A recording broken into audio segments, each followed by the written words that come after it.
Get ready with me for home workout.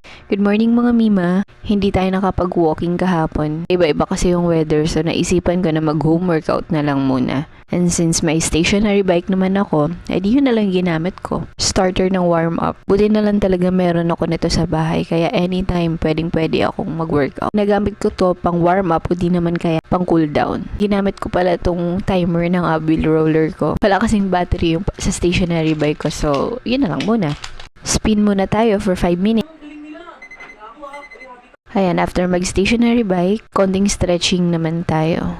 Usual stretching routine lang naman tong ginagawa ko. Lagi nyo tong nakikita kung nanonood kayo sa akin. Para lang hindi mabigla yung muscles, diba? Kinabukasan, hindi sumakit ang katawan. Ito yung wag na wag nyong i-skip, yung pag-i-stretching or yung pag-warm up. Para sa iba kasi boring yung part na to pero recommended talaga to na gawin natin. Especially kung mga intense workout yung mga gagawin mo. Or kung magbubuhat ka man, may mga weights ka.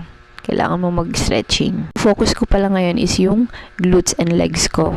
So, alam nyo na, pampalaki ng puwet, pampatoned ng legs. Interested kayo makita yung mga workout routines ko. Ipopost ko naman yun sa long form video. So, una ko muna itong i-upload, then next yung long form video. Ando na po yung routine ko, ando na lahat.